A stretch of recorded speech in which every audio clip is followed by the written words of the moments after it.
Salam saudaraku, selamat bertemu di program introspeksi diri, program yang akan menjadi alat bagi kita untuk memeriksa diri kita sendiri, dan cara yang terbaik untuk memeriksa diri kita sendiri adalah dengan melihat kebenaran firman Tuhan. Sebelum kita membicarakan kebenaran firman Tuhan, terlebih dahulu kita berdoa. Tuhan Yesus, saat ini Tuhan, kami mau membicarakan tentang kesalahan-kesalahan yang kami lakukan sendiri. Tuhan, aku memohon, biarlah kiranya Roh Kudus-Mu memberikan terang-Mu untuk menolongku untuk melihat kekuranganku sendiri.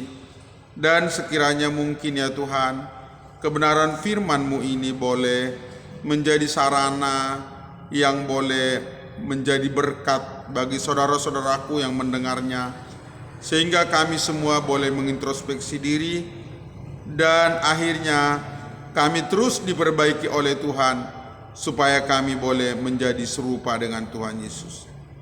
Terima kasih Tuhanku, dalam nama Yesus kami berdoa, amin. Kebenaran firman Tuhan yang akan kita dengar pada hari ini adalah dari Matius pasal 27 ayat 11. Lalu Yesus dihadapkan kepada wali negeri dan wali negeri bertanya kepadanya, "Engkaukah raja orang Yahudi?" Jawab Yesus, "Engkau sendiri mengatakannya." Tetapi atas tuduhan yang diajukan imam-imam kepala dan tua-tua terhadap dia, ia tidak memberi jawab apapun. Maka kata Pilatus kepadanya, "Tidakkah engkau dengar betapa banyaknya tuduhan saksi-saksi ini terhadap engkau?" Tetapi ia tidak menjawab suatu kata pun, sehingga wali negeri itu sangat heran. Saudaraku, setelah Tuhan Yesus ditangkap dan dihadapkan kepada imam besar Kayafas, kemudian pada pagi harinya imam besar dan juga orang-orang Yahudi membawa Tuhan Yesus ke hadapan Pilatus yang pada waktu itu menjadi wali negeri dan sekaligus hakim yang berkuasa menjatuhkan hukuman, saudara. Dan sebagaimana di pengadilan negeri di Indonesia, demikian juga dengan pengadilan Romawi, saudara. Maka orang-orang Yahudi dan imam-imam mengajukan berbagai macam tuduhan kepada Tuhan Yesus. Bahkan tuduhan-tuduhan palsu dan fitnah pun mereka sampaikan kepada Tuhan Yesus.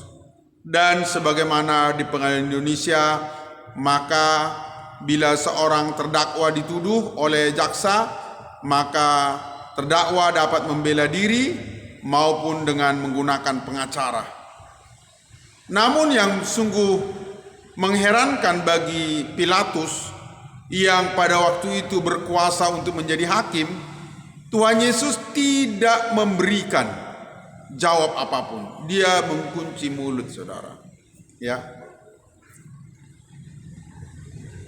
Tuhan Yesus melihat, mendengar, memperhatikan begitu banyak tuduhan palsu, tuduhan-tuduhan fitnah yang diarahkan kepadanya. Dan sesuai dengan hukum Romawi, Tuhan Yesus punya hak untuk menyanggah, untuk membantah tuduhan-tuduhan itu. Namun Tuhan Yesus berdiam diri, saudara. Dia tidak mau memberi jawab. Tuhan Yesus tidak mau ikut dalam perdebatan itu. Tuhan Yesus tidak mau terlibat dalam kesalahan yang dilakukan oleh imam-imam dan ahli-ahli Taurat. Saudara, dalam perjalanan kehidupan saya, dengan membaca merenungkan firman Tuhan, saya menimbang, saudara, dan saya menemukan bahwa dosa dan kesalahan paling banyak dilakukan manusia adalah ketika ada manusia lain yang berbuat kesalahan. Saat ada yang mencaci, maka pihak lain mencaci. Saat ada yang mengkritik, maka pihak lain mengkritik. Saat ada yang merendahkan, maka pihak lain membalas dengan merendahkan. Namun ini tidak dilakukan oleh Tuhan kita. Saudaraku, di dalam 1 Petrus pasal 2, saya bacakan untuk kita saudara di dalam ayat 21.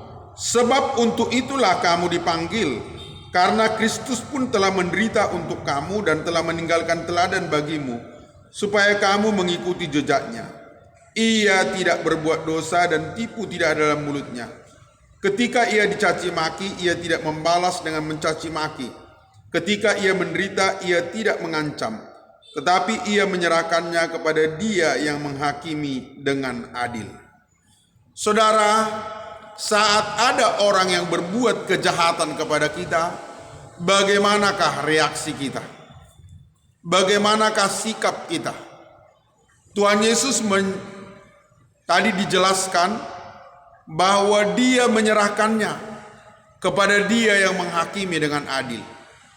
Saudara, pembelaan, merasa diri benar, menyalahkan orang lain, ada Tuhan yang melihat, ada Tuhan yang menimbang setiap tindakan, perkataan, dan perbuatan kita. Saudaraku, saya sendiri seringkali terjebak dalam kesalahan ini, saudara. Saat orang lain berbuat kesalahan, saya pun ikut berbuat kesalahan. Saudara, saya teringat beberapa bulan yang lalu, ada saudara saya ditipu oleh seseorang, uang yang ada di rekeningnya hilang, saudara, sebesar 10 juta. Lalu saudaraku, saya dimintai tolong oleh keluarga saudara saya itu untuk bertemu dengan pihak bank, karena saudara saya merasa kurang pandai untuk berbicara, saudara. Dan ketika bertemu dengan pihak manajemen bank, hal pertama yang saya jelaskan adalah, saya ini pendeta. Wah, ya, dengan bangganya saya menjelaskan, saya ini pendeta loh, ya. Tujuan saya adalah supaya pihak manajemen bank boleh memperhatikan kasus ini, saudara. Saya membentangkan masalah-masalah yang terjadi dan membawa bukti-bukti. Kemudian pihak bank menyuruh saya kembali dan mereka akan melakukan investigasi. Lalu saya mengatakan kepada saudara saya, tenanglah, masalah ini sudah diatasi oleh pihak bank dan saya melupakan masalah itu, saudara. Dan akhirnya 1 bulan kemudian, saudara saya menelepon saya dan memberitahu bahwa pihak bank tidak berbuat apa-apa terhadap permasalahan ini, saudara. Saudara saya sudah membawa semua bukti-bukti, namun saya kembali datang ke bank itu dan menjelaskan kepada pihak manajemen bank bagaimana pertanggungjawaban mereka, saudara, terhadap permasalahan ini, saudara. Dan mereka kembali mengulur waktu dan meminta supaya saya kembali dan mereka akan melakukan investigasi. Lalu pada ketiga kalinya, saudara, setelah 2 bulan kasus ini berjalan, saudara, kembali saudara saya meminta kepada saya bantuan karena pihak bank sepertinya tidak menggubris pengaduan kami. Lalu saudaraku, saya pergi ke bank itu dan di situ amarah saya meledak, saudara. Saya sangat marah dan emosi, bahkan memukul meja di kantor bank tersebut, saudara. Kemudian setelah itu saya kembali, saudara. Saya berdoa di hadapan Tuhan dan saat itu introspeksi dari Tuhan muncul kepada saya. Seperti inikah seorang pendeta menyelesaikan sebuah permasalahan? Apakah dengan emosi, marah? Apakah terpancing dengan kesalahan yang dibuat oleh orang lain? Saudara, di dalam 1 Korintus pasal 6 ayat 7, saudara, dikatakan begini. Adanya saja perkara di antara kamu yang seorang terhadap yang lain telah merupakan kekalahan bagi kamu. Mengapa kamu tidak lebih suka menderita ketidakadilan? Mengapa kamu tidak lebih suka dirugikan? Tetapi kamu sendiri melakukan ketidakadilan dan kamu sendiri mendatangkan kerugian, dan hal itu kamu buat terhadap saudara-saudaramu. Saudara, di sana ada dua pertanyaan dikatakan. Mengapa kamu tidak lebih suka menderita ketidakadilan? Mengapa kamu tidak lebih suka dirugikan? Saudara, menjadi pengikut Yesus menjadikan kepada kita suatu hukum yang berat, saudara. Dari kebiasaan kita yang dahulu sebelum kita percaya kepada Tuhan Yesus, yang selalu mau merugikan dan mau cari keuntungan dari orang lain, dibalik saudara, kita harus rela dirugikan dan kita harus rela kehilangan sesuatu. Ya, saudara, sikap mempertahankan diri untuk tidak dirugikan atau disakiti atau dipermasalahkan orang lain, saudara, harus dirubah menjadi sikap rela dirugikan, rela dipermasalahkan, bahkan rela disalahkan, saudara. Inilah kesalahan yang saya lakukan, saudara. Saat introspeksi diri, saat merenung, ya Tuhan, kapan saya seperti Engkau? Ya, kapan saya seperti Engkau? Saat orang lain berbuat kesalahan, saudara, bagaimana sikapku terhadap perbuatan orang lain? Ketika dikhianati oleh orang lain, yaitu Yudas, Tuhan Yesus berdiam diri. Tidak ada sepatah kata kemarahan, cacian, makian yang diucapkan Tuhan Yesus kepada Yudas. Tuhan Yesus rela menderita. Ketika Petrus dan murid-murid meninggalkan Tuhan Yesus sendirian menghadapi hukuman mati, saudara, Tuhan Yesus setelah dia bangkit, dia tidak mempersoalkan sedikit pun. Tidak ada mengatakan, hei kalian ini ya, kalian memang murid-murid gak bisa dipakai. Kemarin kalian semua berjanji, kami semua bersedia mati bersama Tuhan. Tapi nonsen, dalam kenyataan tidak ada. Sama sekali Tuhan Yesus tidak mempermasalahkan kesalahan-kesalahan yang diperbuat oleh murid-muridnya, saudara. Bagaimana dengan saya? Bagaimana dengan saudara? Saat orang lain berbuat kesalahan adalah menjadi ujian bagi kita. Apakah keserupaan dengan Kristus itu ada dalam diriku? Ya. Saat semuanya menjadi kacau balau, itu saat menjadi tes. Apakah semua yang kuajarkan itu telah kulakukan? Sepanjang hari kemarin, saudara, saya merenungkan, apakah tugas seorang pendeta paling sulit?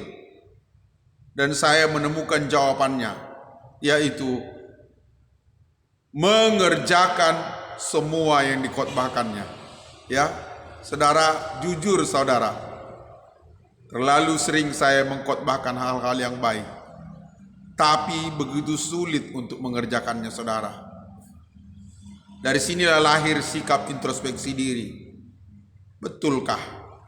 Benarkah aku telah melakukan semua yang kukhotbahkan dan kuajarkan? Saudara, ini membawaku kepada suatu sikap untuk belajar sabar. Kesabaran, saudara, diuji ketika ada tuduhan, ketika kita merasa ditekan, ketika merasa disakiti, ketika kita kehilangan sesuatu yang menjadi milik kita. Bagaimana reaksi kita? Kesabaran kita sedang diuji, saudara. Saudara adalah seorang bapak. Dia melatih kucingnya, saudara, dengan sangat pandai.